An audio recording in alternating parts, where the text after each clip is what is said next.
Livey, livey, livey. To the land of live. Hey, everybody. Welcome to the bonus show. Slip into the Night, episode 30, I think it is. Hopefully I labeled it correctly. I don't remember. I get lost. We were supposed to do one thing, and then Holly pulled the old switcheroo on me this morning. I was all prepared to get all high and talk about the fucking journey to the center of the earth with you. We can do that on Saturday. All right, we'll do that on Saturday. I'll get like super cooked, baked high, and then we'll talk about going to the center of the earth. Because normally I don't do that anymore when I do a show.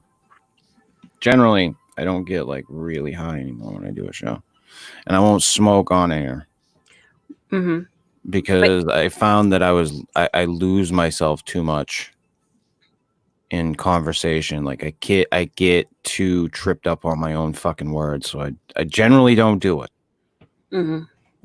But you're thinking, but when I got to go to the center of the fucking earth,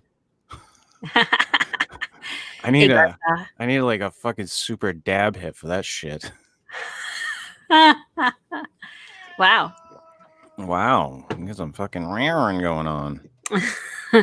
And the cats have been in hiding all morning, and they have just decided to make their appearance. So that's, and my new super sensitive microphone is picking up. Oh yeah, everything. Yeah. Well, it will and it won't.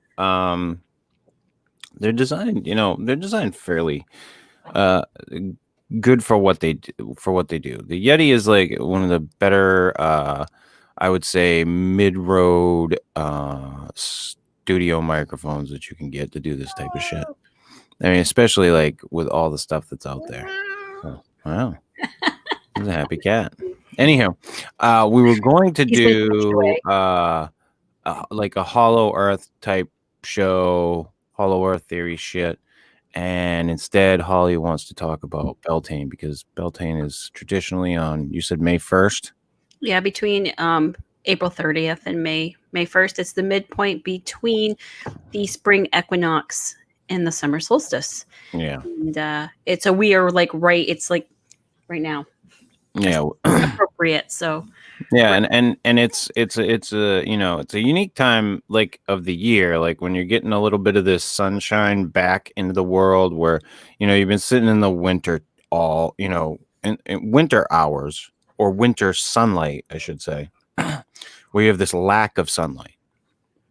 And not only do you have this lack of sunlight, but we here decide to do this stupid fucking thing with daylight savings time, which is outdated and stupid if you fucking ask me. And then we change that. I really feel I hate it. Me too. It's just it's like it's the same amount of fucking daylight. Like, fuck you. So but you can really feel it. You can feel like the extra sunlight that's going on. Absolutely. With, the course of the sun through the day, and it just feels brighter out for longer. It's definitely a time of year you can feel it, and like you want to go outside because it's warmer, or you're opening windows, letting the air come through. Yep. Yeah, and then you are doing stuff outside, and all of a sudden you realize it's 7 p.m. because the sun hasn't set yet, and it's like, oh, yeah, this is nice. And it is where you really get the noticeable increase in the daylight, which peaks around midsummer. So. Yeah, but it has been nice. It's been a little dreary. It's been a little rainy up this way. I know it has been for you a little bit too, but. Yeah, still cold, still chilly here, but yeah, we've had a few snow showers, but it doesn't stick. Right, and if the sun comes out, it gets warm. Yes, but it's one of those things where if the sun goes away, it gets cold really fucking quick right now. Like nighttime, or if it's dreary and the clouds are out, it gets really, really cold really quick in this portion of the country. Yeah, still But like in the 20s and 30s Fahrenheit. And yeah. but when it gets warm, it can get up into the 60s, which is really nice. And you can see everything starting to green up and starting to bud and flower. And Beltane is that celebration of the resumption of the green, lush, abundant fertility of the earth in the kind of the Celtic, the British Celtic and European Celtic cultures, ancient cultures. And it kind of ties into Easter, but we celebrate Easter a little bit earlier because they kind of merged that kind of some of that springtime celebration with the Passover celebration, which happens a little bit earlier. But traditionally, in kind of in Europe, it was this time of year to celebrate that kind of fertility of springtime. And a lot of some other, kind of the more pagan traditions still celebrated. It's in Wicca, in some of the modern Druids, neo-pagans, still. But it's basically just that celebration of the transition from spring to summer. Yeah. that real, that idea that we're almost to the point of the what you could call like the fulcrum of the whole thing. Like you're getting to that point where it's going to peak off and go down. But we're heading towards that. We're at that midway point from where it began to go back to there to where we get to there. Right. So the first things in the calendar are the maximum and minimums, which are in the wintertime, which is midwinter, which is right around where we have the least amount of sunlight. Least amount of sunlight. It's in the northern hemisphere. It's the darkest time of the year. In the southern hemisphere, it's the lightest. So it's their summer, our winter. But so in our winter, we have that darkest day of the year, the most nighttime, the least amount of light. In the more ancient and agricultural traditions took that as the very it's generally the coldest, getting into the coldest time of the year, where it is kind of the most static. And then the opposite of that is midsummer on the calendar, which is the longest day of daylight. It's usually very warm. It is when you're starting to get the first fruits and things starting to happen. So it's that time of abundance versus midwinter, which is that kind of lean time where you have to, you have that loss of light. You have to hope that you had enough food over the summertime. So this is kind of like somewhat of the midpoint.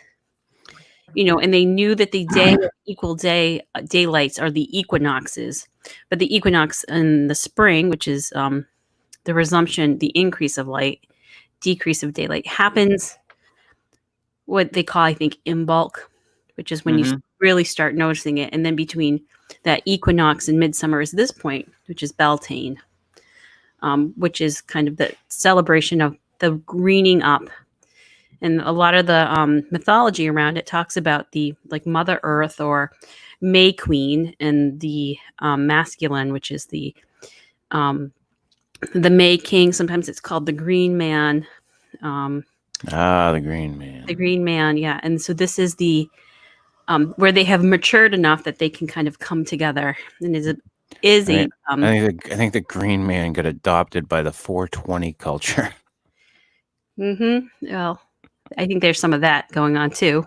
So it is this kind of celebration of the abundance of the earth, and the fertility of the earth. And so a lot of fertility and sexuality rituals also are timed to this time. So this is where you get the time of the enactment of the sacred marriage between the feminine and the masculine. So with the female participant being the embodiment of the May Queen and the masculine participant being the embodiment of the May King or the Green Man. So, enjoying their springtime, which here in our time of social isolation and shelter in place, there's not a lot of easy dating or outdoor celebration right now, coming together and, enjoying of the abundance of the world. Yeah, I mean, well, people are still getting out. I mean, I've noticed a lot of people still getting out and walking and doing things. I think people should be more apt to stick to where they're at. I mean, just stay in your relative town or whatever. If you work out of town or whatnot, you go to where you go, you come home, stick around. I mean, what I've noticed a lot of times is like when there's really nice days, people flock to places like here, to like the beach, and it's not a good idea. Like to just stay where you're at, kind of hang out, you know. I get it. I get that people want to get out and about and go places and do things, but just kind of hang out where you're at and enjoy like what's where you're at. For some people that's not the greatest of things. Some people live in the dense parts of the city, but I mean, enjoy what you can. But at least get out, get the fuck out of the house, and enjoy some of this time of year. Enjoy the sunlight. I mean, as it is increasing, get some of that into you. Fucking need it. We all do right now. I think we all could use a little fucking brightness and joy in our lives. Yeah. So it is this celebration of life. It's abundance. There were some traditions called going a Maying, which is kind of where you would spend the night outside and you would essentially hook up with someone for the night and celebrate just a one-nighter. Could be, yeah. Sometimes, often if you were already coupled up, you would just go out and be camping out with whoever you were with. But if you were not, you might find someone in the woods. You kind of paired up and, hey, it's fucking Beltane. Yes. Or it could be more than pairs. I mean, I don't think that listen, with men and women, I mean, or whatever, like men and men, women and women, it's, let's fucking face facts. It's always been about hooking up. That's what it's about. I was always like baffled when I get into dating, after my marriage fucking failed. You'd see these people be like, I'm not here for sex. Bullshit. Fucking bullshit. You are here to get fucked. Everybody is. I mean, if you're not, I question whether or not you're a living, breathing human being. So yeah, of course these people use these times of celebration as like these times of sexual promiscuity or whatever. It was that was their fucking get-togethers. That was when they would probably see more people or bigger slice of the population than they would ever see at any other time earlier on in history. Well, right. They didn't really have like what we have, shopping malls or whatever. Yeah. They, so and in the wintertime, it could be very, very cold. And so people either largely stayed indoors in their own shelter. So the wintertime was their time of shelter in place, essentially. Yeah, they just kind of hung out.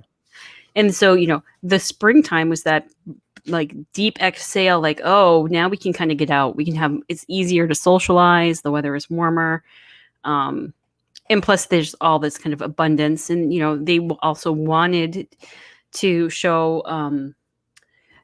their appreciation of the earth and caring for the earth to bring forth an abundant harvest. So some of these, some of it was for the pure fun of it and the enjoyment of it, and the wild night of it. And I'm pretty sure there was some, because they would have Beltane bonfires. Mm-hmm. And they still do. People who celebrate this still do. And so, it's just not standing around the fire. There is a celebration of life. If you grew up in my family, that was just a weekend celebration. Right. So, but there's the drinking. There's the, whatever, substances. Oh, hell's yeah. And then there's, frolicking in the woods. So things are going to get naughty and fun. And the part of it is that celebration and that also the welcoming of that increase of new life. So, whatever Whatever happens on Beltane stays in Beltane. Yeah. Because it sure as hell ain't happening in Vegas right now. But yeah, it's an interesting time of year, and it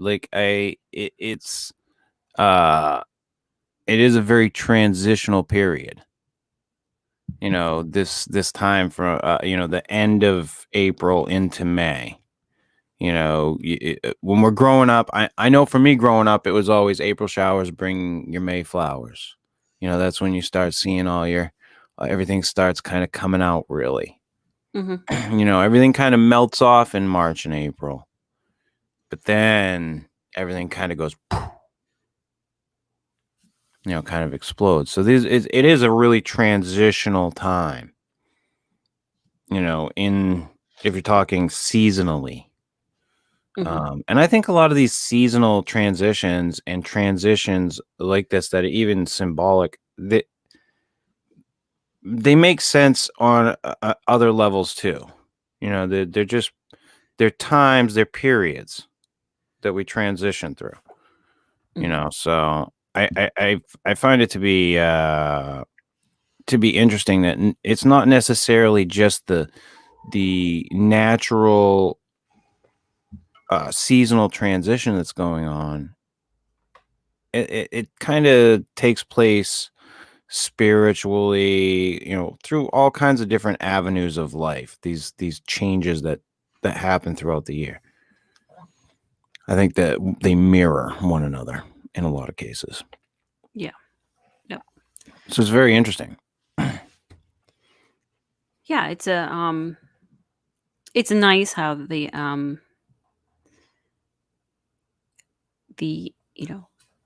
a celebration of what the seasons are doing outside, and that kind of tying in an appreciation of nature. And a lot of our kind of modern holidays don't necessarily connect with kind of the natural rhythms of the world, but this is one that can be celebrated, can be tied in. It's a celebration of, the abundance of Mother Earth and her bringing forth her abundance. And then it just is all the different ways that manifests. So, a lot of this stuff was based around like the crops, mm-hmm. and Yep. like the cycles that they would go through. This is the time where we plant the shit. This is the time where we do this shit. This is the time, and it's a celebration, kind of that process, really.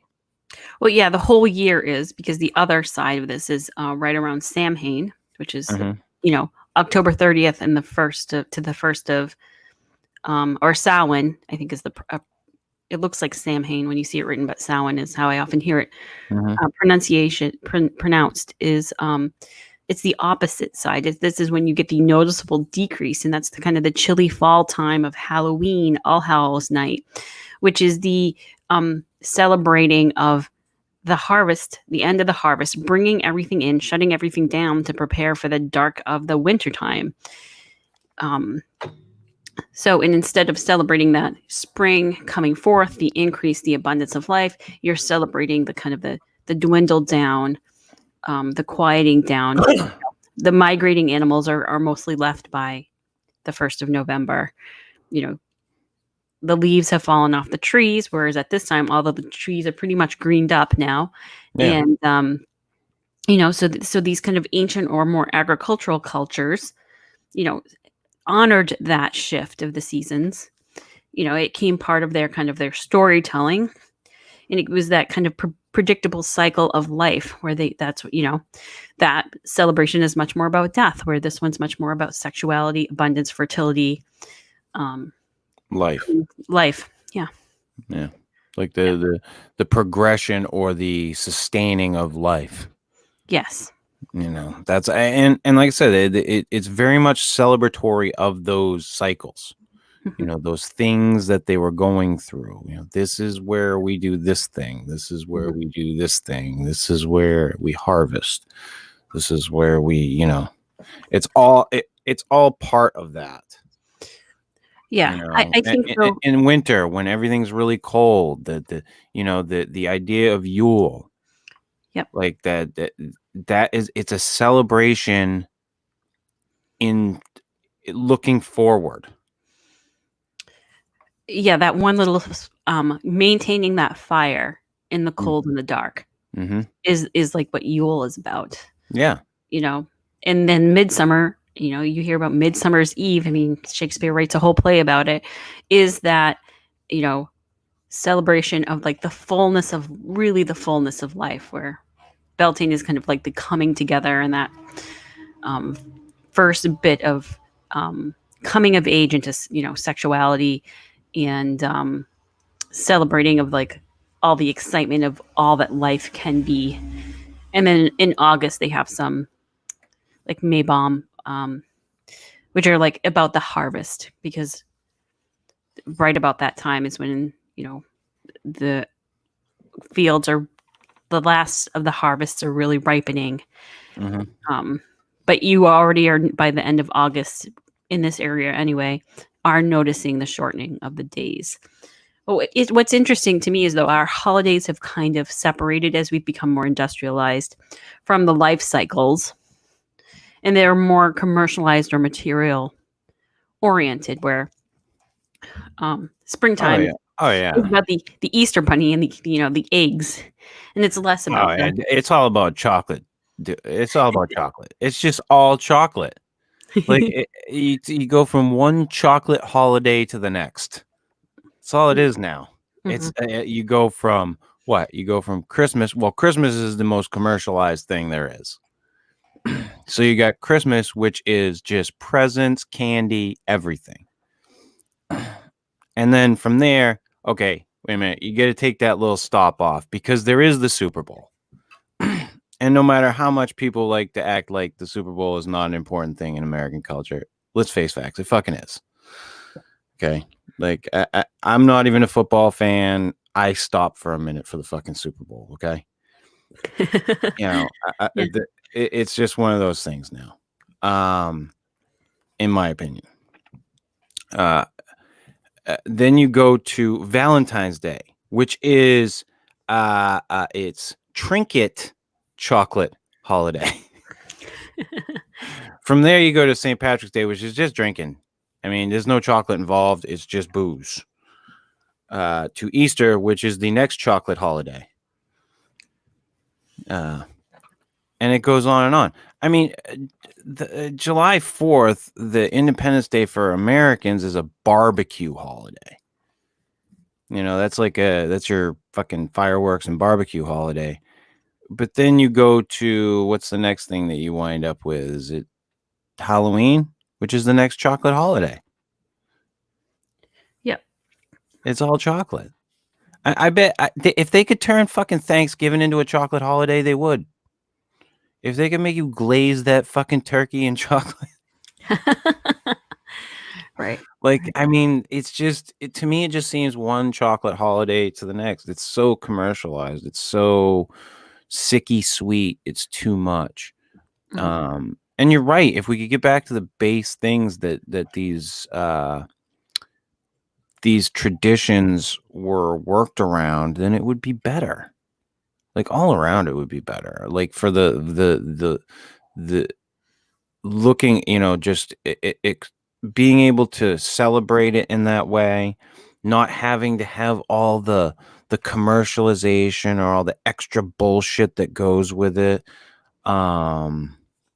Just enjoy it for what it is, that it's base thing. Yeah. Well, I mean, but we can't do that anymore as a society. People don't like that shit.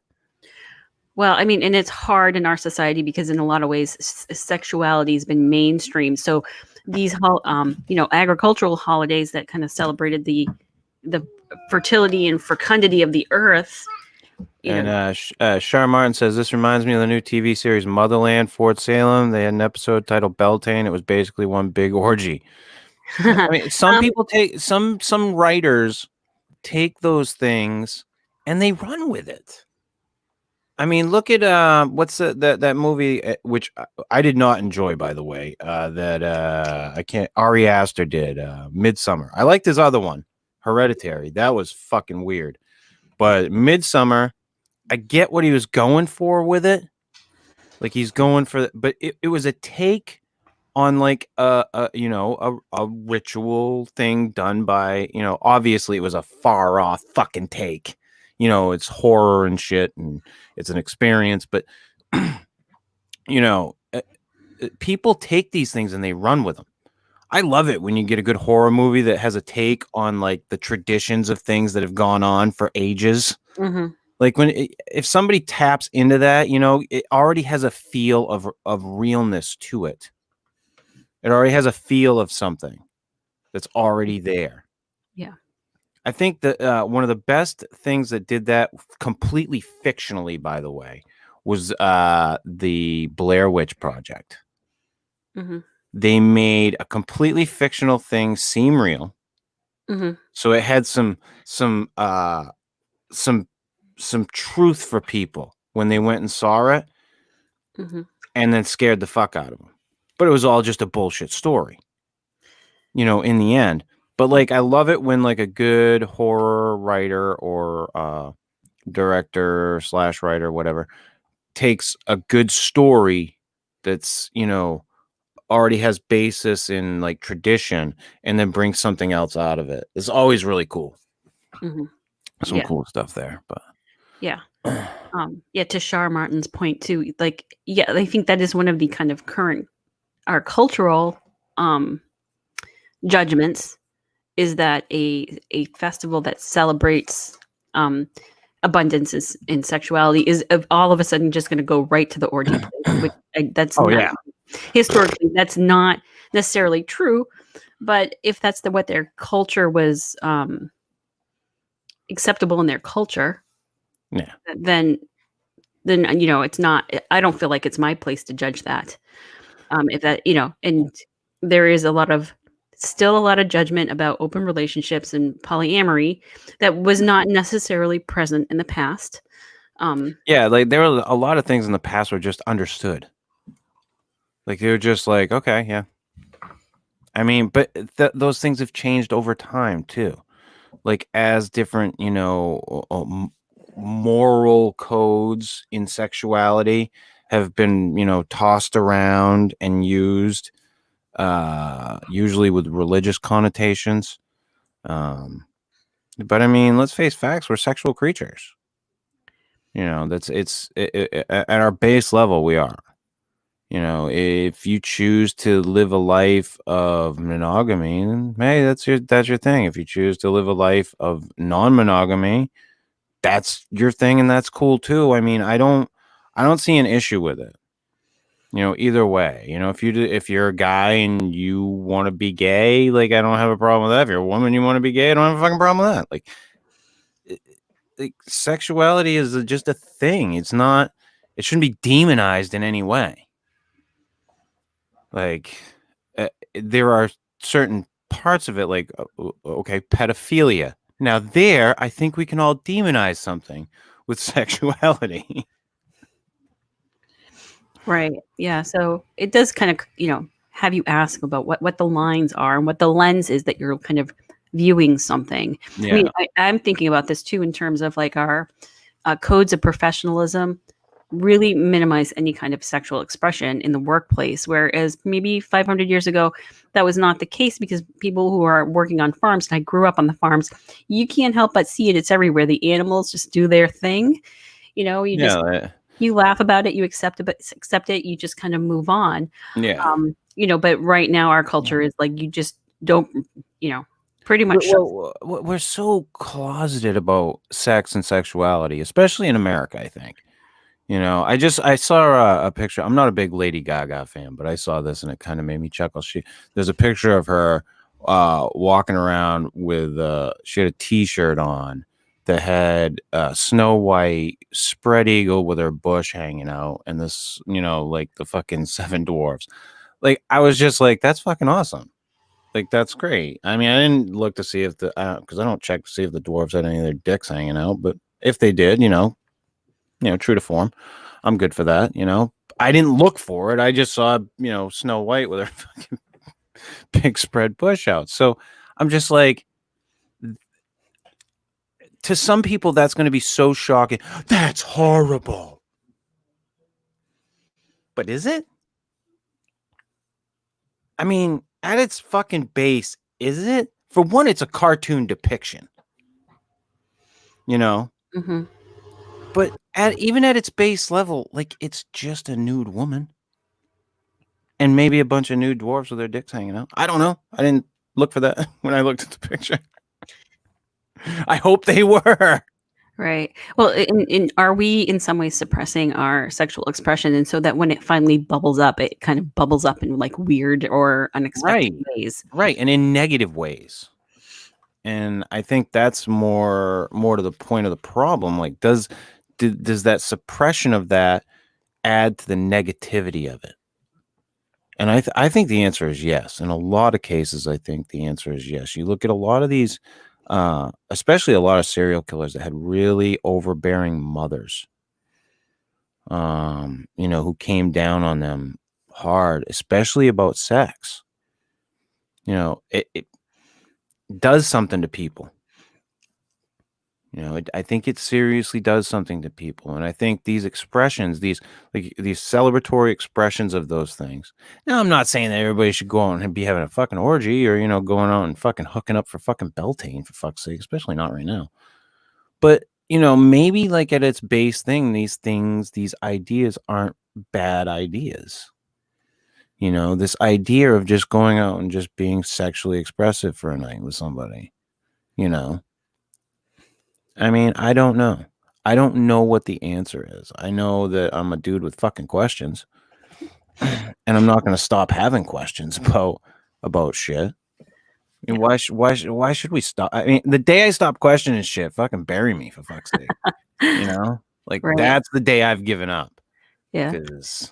Well, have you heard of the OMG Yes site, which is OMG Yes? Oh yeah, like oh my God yes, but it's OMG, capital OMG. No, I've heard nothing. And it's a site that's been developed for women that's somewhat a tutorial, but it's to get them more in touch with their own sexuality and that it's okay to have pleasurable experience. And and one of the comments, and who knows, maybe it was manufactured, but it was of an older woman in her 40s and 50s who said, I was really hesitant to join this site. I thought it was probably going to be pornographic. She goes, but I learned a ton. And one of the things I learned was that my desire wasn't lewd or wrong or dirty. Yeah. And that's the thing. Like, people need to understand that, and I think that too many things have been demonized for too long. And it's, there are fetishes out there that are not horrible things, but many people, if they found out that people had those fetishes, would be like, oh my, I can't believe that. That's horrible. And it's why people have to hide everything. It's too bad. It's too bad. It really, really is too bad. It almost makes me kind of like hope for the day when everybody can just read everybody's minds. Like when we all know we're all just as fucking sick and depraved as the next fucking person, and we just let go of all that bullshit. That fucking horse shit of, oh my God, I'm offended. Go fuck yourself. Yeah, well, I mean, I think for me too, it's that sometimes people spend a lot of time in shame about some of their wants and think that they're the only one. And, any guy that's ever fucking come on his stomach has fucking had shame, for fuck's sake. Jesus Christ. That's just fact. So, I mean, shame is a fucking thing. And I think in a lot of cases it's ingrained in us from society. But there were genetic instinctual benefits to it as well. That like, especially for guys, like when guys fucking come, they're just like fucking it's that fucking switch for some guys. They're just like, on to the next thing. Or they're out. But yeah, shame is is definitely a thing. And I'm not a woman, so I don't deal with fucking woman shame, but I can tell you for a fact that, I mean, just talking with fucking guys and being a fucking guy, it's there. It's definitely there. Right. And if you've been brought up you in wipe a puddle of cum off yourself and you're full of shit. Well, right. And I mean, for some, they have that inability to enjoy something that's supposed to be so innately and naturally pleasurable.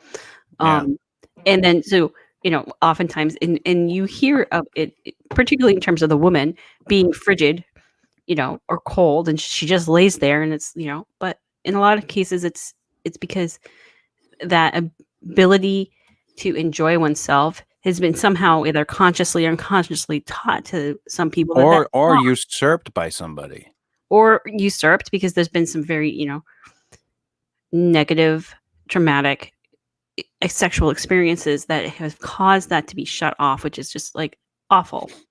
And that is not okay. We are absolutely not condoning anything in that, vein of things. Right. But it is, and that takes years to recover from. And some people don't ever fully recover from that, to be able to enjoy their sexual health and enjoy their bodies that they're meant to, experience pleasure with. Which is a big part of this kind of, the Beltane experience is enjoying your body and the sensuality of your body sexually and otherwise, that experience of the warm summer, spring, summer air, the smell of the flowers. It's an extremely sensual time. Well, and like, I remember, like, when I was young, this time of year, you were like getting back outside with people. You were mingling with other people again. You were hanging out with all your friends outside again. Yes. It wasn't just, you weren't, you didn't have to be inside anymore. So you could have your gatherings and stuff. And especially with this time, what we're going through right now, it makes it really hard. Like, I know for a lot of people, this is the time where they like to get out and they like to, have those bonfire parties or, enjoy the nice night air. It's what people do, and I would say that probably humanity has been doing that for thousands of years, but as it's become more industrialized and more urban, it's tapering off a lot. So, well, yeah, but people still hold on to it and people still do it. I mean, fire pits are a thing. Yeah. I mean, I think that's why people want to have a fire pit, because there's this like natural yearning, this desire to get out there and to, look into a fire and enjoy the outside air. And even that fire pit smoky smell, it's very appealing. Yeah, and just have a few drinks and chatting around a bonfire. It's just a fun thing to do. And yeah, I completely agree. I grew up with it, so I had not an uncle that had bonfire parties every weekend for the most part. I went to them all the time. Yes, and so in Beltane is one of those fire ceremonies, and particularly at night, where it was like they would keep the fire going and it would be a very jovial, celebratory time. But with our current age of Corona, where we're being encouraged to stay inside, yeah, it's a hard time. It's hard, but I mean, like I said, you can get outside. You can go out. We live in an area that's pretty rural. It's not as built up as some of the other bigger cities. I mean, even our like quote unquote cities aren't that all built up in Maine and New Hampshire. But if you can at least go outside and enjoy the outside. It's just we're in a time of social distancing or fucking physical distancing, whatever you want to call it. But just at least get outside and enjoy enjoy some of that, because it is a time of year to do that. I was out the other day, like, it was beautiful out. Yeah, yesterday was really nice. Today, couple of weekends ago, I went up and painted my uncle's deck outside, and like just went up there and painted the friggin' deck, and was outside all day, and got a fucking sunburn. Because I'm a fucking dummy. But just it getting outside and doing things outside are important too. As much as we're trying to be socially distant, but and I would say to people, try to stay local, for right now. You're not helping anything by moving around, or so I don't know. It's a really tough time, and it's tough on people. It's tough on people emotionally, mentally. Well, and we're physical creatures, and we're mammals, and mammals are meant interact with the world through their senses, and physical touch is a big part of that. And we're primates. Yeah. And you see primates in the wild living in group. You don't really, a few of them do, but not too many of them live solitary lives. Yeah. So there is that kind of innate craving for touch and for social interaction. And in staying home, it makes that difficult.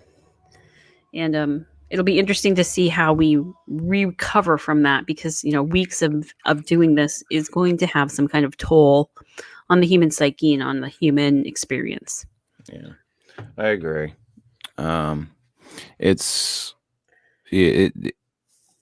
We need to be there for each other right now in a big way, because there are a lot of people who are going through some stuff emotionally that just it's hard to go through things on your own. And if you don't have to, don't.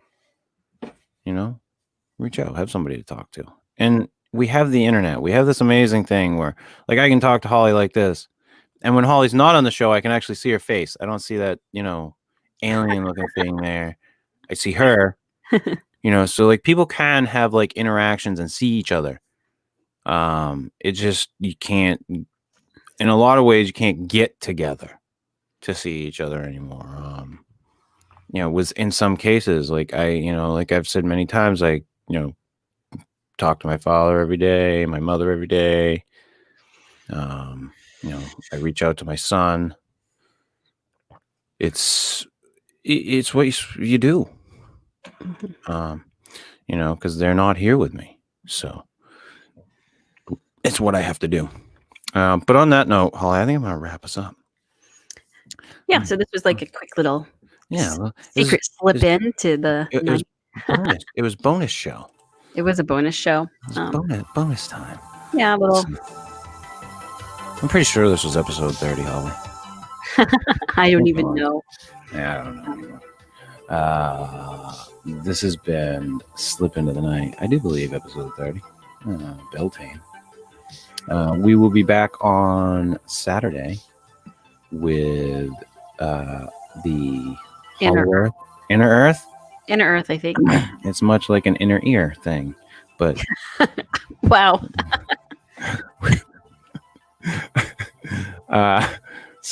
Yeah, join us on Saturday as well for Inner Earth discussions. And of course, I'll be doing the show on Sunday. And Matt and I are recording a show tonight that will be airing. I don't know when, but I know we're recording it tonight. So I will see you guys on the other side. Maybe.